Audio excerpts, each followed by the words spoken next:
बहुपद की पहचान तो कर लेंगे ना, है क्या बताए थे कि बहुपद में जो चर राशि होती है, ठीक ना, यानी एक्स वाई जेड, इनकी घात जो है पूर्ण संख्या होनी चाहिए। घात क्या होनी चाहिए? पूर्ण संख्या।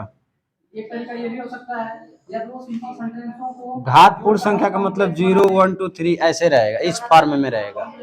पावर जो है न दशमलव में रहेगा, न माइनस में रहेगा, न भिन्न के रूप में रहेगा, ठीक ना। अगर घात दशमलव में है, माइनस में है, भिन्न के रूप में है, तो वह बहुपद नहीं कहलाएगा, ठीक है। तो यहाँ भी वही ध्यान देना है कि द्विघात समीकरण, अब जैसे बहुपद, जैसे इस तरह से हम लिखे A X square plus B X plus C, तो ये कहलाएगा बहुपद, ठीक ना। और जब इसमें हम ऐसे लिख देंगे बराबर 0, तो ये हमारा कहलाएगा समीकरण। समझ रहे हैं? समीकरण में क्या होता है कि दोनों पक्ष बराबर होते हैं। जैसे इधर 0 है तो इधर x की वैल्यू ऐसी रखिए कि इधर भी क्या हो जाए, 0 हो जाए, ठीक ना। तो ये समीकरण कहलाता है। तो हमें क्या पढ़ना है? द्विघात समीकरण। तो द्विघात मतलब जिसकी घात क्या हो, 2, ठीक ना। जिस बहुपद की घात 2 रहेगी उसको हम क्या कहेंगे? द्विघात समीकरण। आई बात समझ में? तो ये है द्विघात का व्यापक समीकरण, A X square plus B X plus C बराबर 0। इसे हम कहेंगे द्विघात का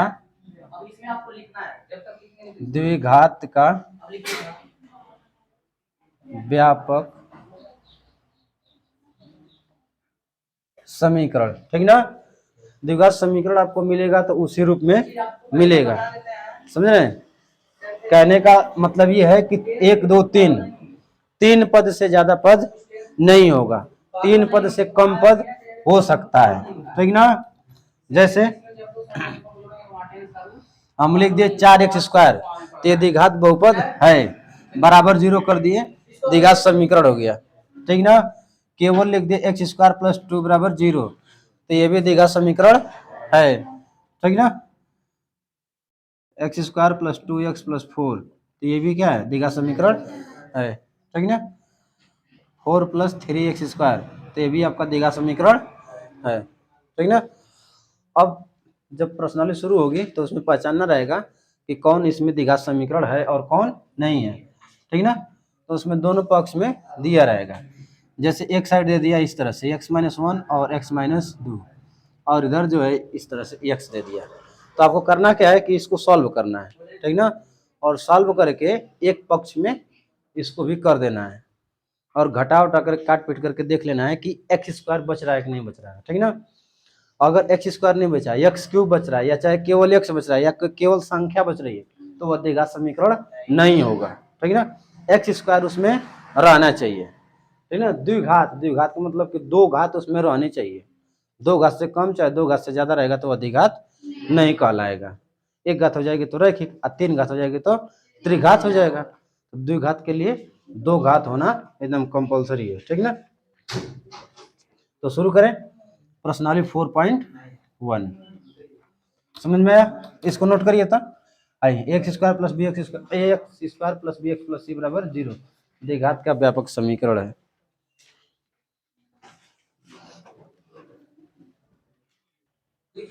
इधर होल स्क्वायर है तो इधर तो द्विघात बनेगा, ठीक ना। अब इधर होल स्क्वायर नहीं है तो अच्छी बात है। अगर इधर भी स्क्वायर रहता तो स्क्वायर वाले से खत्म हो जाता, ठीक ना। लेकिन यहाँ 2 है तो ये भी ध्यान देना रहता। तो इसको होल स्क्वायर पर तोड़ेंगे, A square plus B square plus 2ab, यही ना होगा। एक्स का स्क्वायर एक्स और 1 का स्क्वायर 1 और 2ab, तो 2x गुणे 1 करेंगे तो 2x आ जाएगा। इधर 2x और माइनस का कितना हो जाएगा 6। तो देखिए 2x से 2x खत्म हो जाएगा। उधर वाला जो 2x है प्लस में, इधर वाला भी जो 2x है प्लस में, ठीक ना। समीकरण में दोनों पक्ष में अगर समान राशि है, ठीक ना, तो उनके गुणांक और उनके चिन्ह समान रहना चाहिए तभी कटेगा, समझ रहे हैं। जैसे ये x है और ये भी x है, तो इसका गुणांक 2, इसका भी गुणांक 2, इसका भी चिन्ह प्लस, इसका भी चिन्ह प्लस, तो ये कट जाएगा, ठीक ना। ये क्या है? ये एक्स स्क्वायर है, ठीक ना। तो बहुपद में कैसे घटते हैं या जुड़ते हैं? समान घात के साथ जुड़ते हैं या घटते हैं? एक्स स्क्वायर जुड़ेगा या घटेगा किसके साथ? एक्स स्क्वायर के साथ। यक्स यक्स के साथ ही जुड़ेगा या घटेगा, ठीक ना, अन्य किसी के साथ नहीं। तो एक्स स्क्वायर अब प्लस का 1 और 6 को इधर यहाँ लाइए तो प्लस का 6 इधर हो गया 0। क्या बच गया? एक्स स्क्वायर प्लस का 7 बराबर 0। इसमें 2 घात बची तो ये द्विघात समीकरण है, ठीक ना। अब हम आपको दिखाते हैं कि कौन इसमें द्विघात समीकरण नहीं है। वालेकुम अस्सलाम।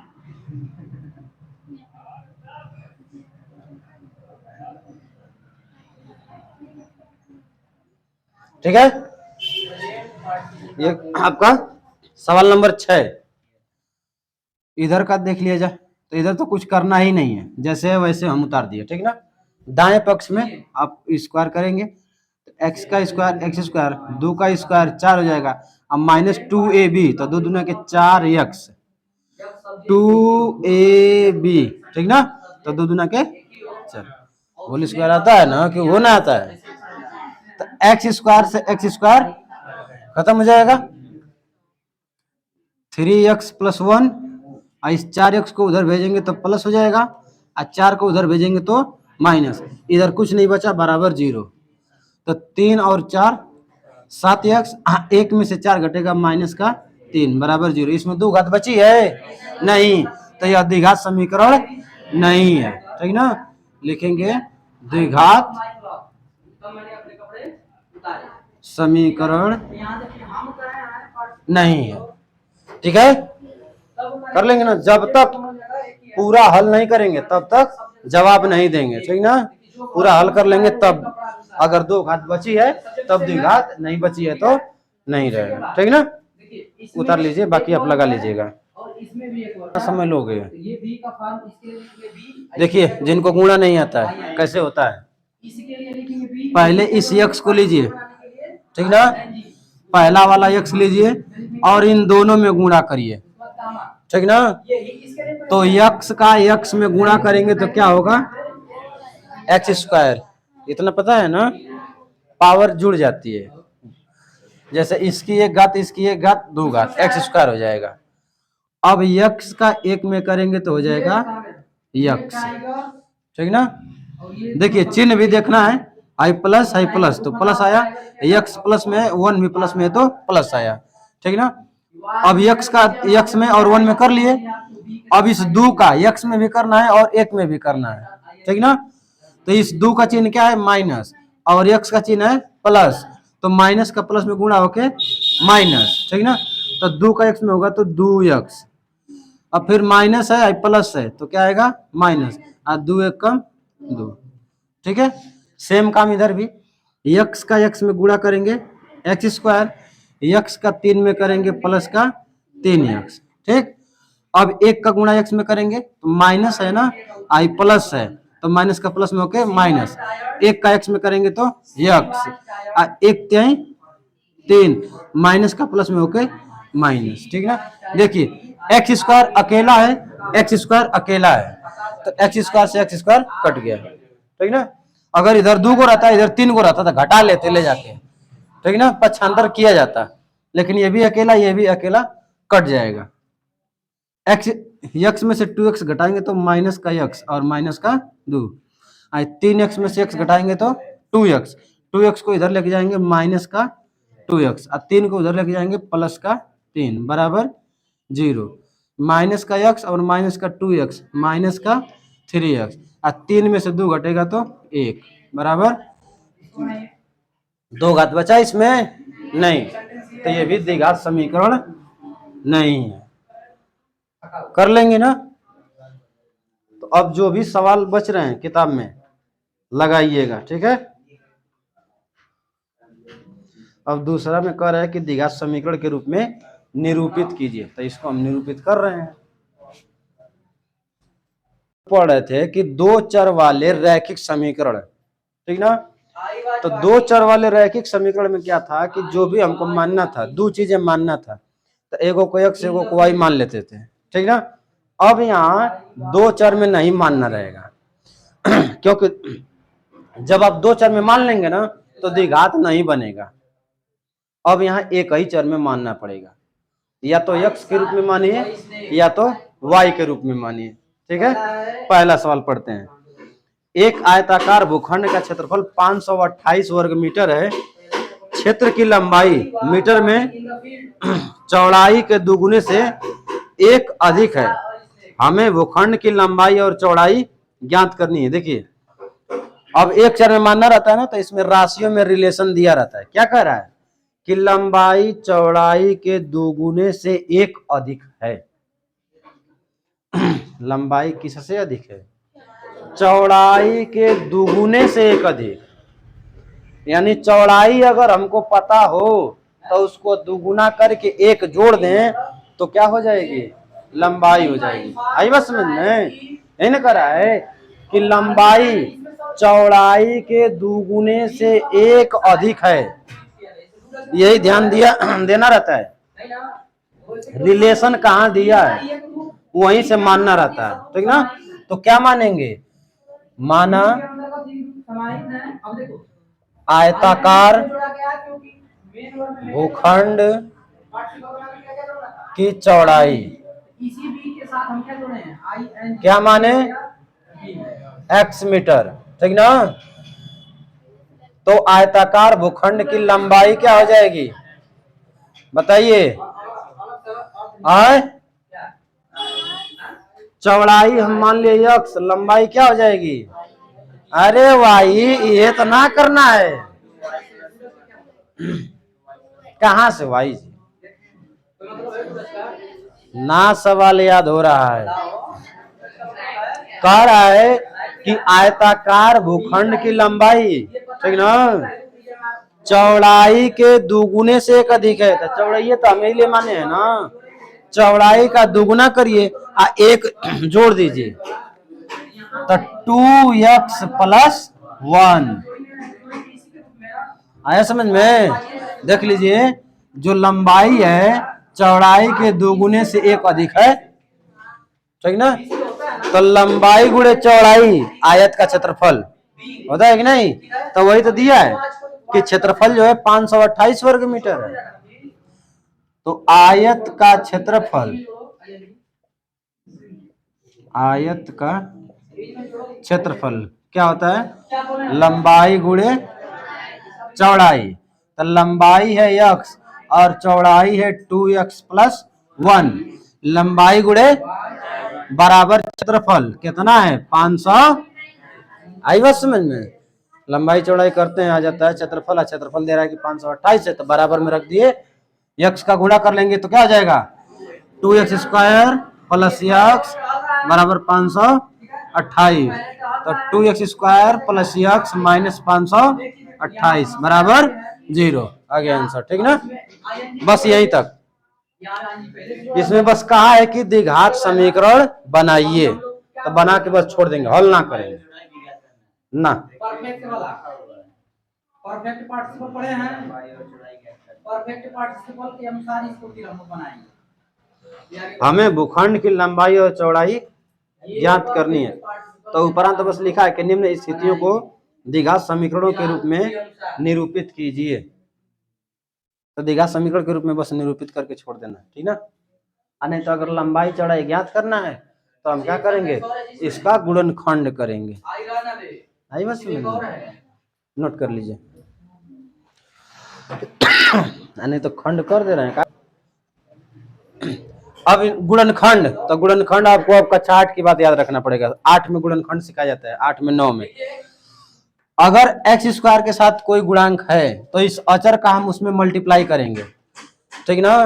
अगर x² के साथ कोई संख्या है तो इस अचर का, ठीक ना, इस संख्या का हम उसमें गुणा करेंगे। तो 528 का 2 में गुणा करेंगे, आ जाएगा कितना? 1056, ठीक ना। अब इस 1056 का हम फैक्टर करेंगे, गुणनखंड करेंगे। और इस प्रकार से हम गुणनखंड करेंगे कि इनके गुणनखंडों का आपस में गुणा करके और उनको जोड़ घटा के, यहाँ क्या है? x है, एक x है, ठीक ना। यानी एक कैसे आएगा? देखिए, गुणा किए तो 1056 है, बहुत बड़ी राशि है। यानी बात स्पष्ट है कि घटाएंगे तभी जाकर के एक आएगा। नंबर को जोड़ के तो एक नहीं ले पाएंगे ना, यानी 1056 का ऐसा गुणनखंड कीजिए कि घटा के कहा जाए एक आ जाए। तो दो से हम काट लिए, ठीक ना, दो से काटे इसको 528, 264, 132, 66, 33 और 11, ठीक है। तो 11 का 3 में गुणा करेंगे, 11 तिया 33, आज 2 दूनी 4, दूनी 8, दूनी 16, दूनी तो 33 में से 32 घटाएंगे तो ठीक ना, यानी 33 32 पर वो टूटेगा। तो 2x² plus 33x minus 32x, ठीक ना। 33 का 32 में गुणा करेंगे 1056 आएगा, और 33 में से 32 घटाएंगे तो x आएगा, अब माइनस 528, ठीक है। ध्यान देना है, गुणा करके जो आएगा उसका हम गुणनखंड करेंगे, लेकिन उतारते हैं इसी को, ये नहीं कि 1056 है जन लिख दें, नहीं, कंफ्यूजन मत लाइएगा। आज 2 है 33 है, कुछ कॉमन नहीं होगा, बस x कॉमन हो रहा है, तो 2x प्लस का 33, ठीक ना। इन दोनों में देखिए, जैसे यहाँ 2x है ना, मैंने यहाँ 2 है, तो यहाँ 2 हमको बचाना है, तो 32 है तो 2 बचाइए तो क्या निकलेगा, 16 निकलेगा। 16 दूनी 528 में से ना 33 निकला है, 33 और 32 है, तो जब 16 निकाल लेंगे तो यहाँ क्या बचेगा, 33 बचेगा। 2x और माइनस का माइनस होगा नहीं, प्लस होगा, क्यों, क्योंकि माइनस कॉमन कर रहे हैं, माइनस का जब इसमें कॉमन होगा तो माइनस 32, अब माइनस का प्लस में होगा तो माइनस, बराबर 0। क्या हो गया, 2x प्लस 33 और x माइनस का 16 बराबर 0। यहां तक समझ में आया गुणनखंड।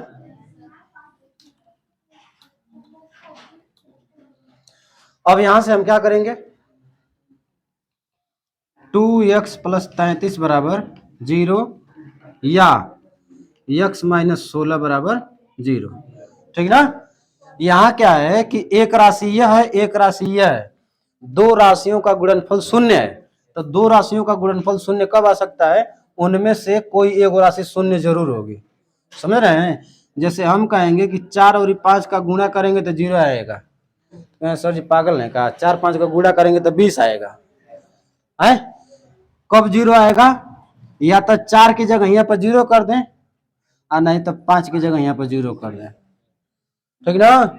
दो संख्याओं का गुणनफल 0 कब आएगा, जब दोनों में से कोई एक 0 रहेगी तभी, ठीक ना। तो यहाँ क्या है, दो गो संख्या का गुणनफल 0 है, तो या तो पहली संख्या 0 है या तो दूसरी वाली 0 है, इसीलिए इसको क्या करते हैं, 0 के बराबर रखते हैं, ठीक ना। तो यहाँ से होगा 2x बराबर माइनस का 33, तो x बराबर माइनस 33 बटे में 2, यहाँ x की वैल्यू माइनस आई, हम x माने क्या है, चौड़ाई, ठीक ना, चौड़ाई क्या है, एक लंबाई तो है, एक दूरी तो है, दूरी कभी माइनस में नहीं होती है, तो ये वाला मान हमारा सही नहीं है। दूसरा x माइनस 16 बराबर 0, तो x बराबर क्या हो गया 16, ठीक ना, ये प्लस में आया, ये वाला आंसर हमारा सही है।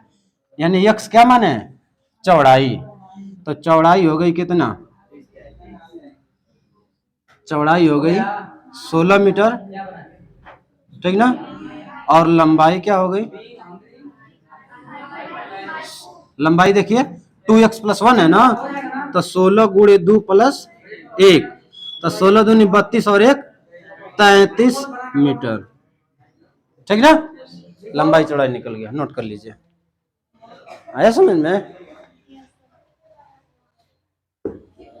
द्विघात में अब ऐसे ही रहेगा, गुणनखंड करना आएगा,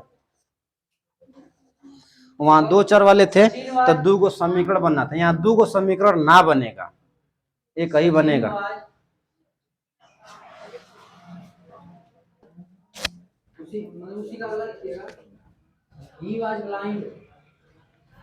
आप हल करिएगा, दो क्रमागत धन पूर्णांकों का गुणनफल 306 है, हमें पूर्णांक ज्ञात करना है। क्रमागत पता है, क्रमागत किसे कहते हैं, क्रमागत पूर्णांक क्रम से आने वाले पूर्णांक को, ठीक ना।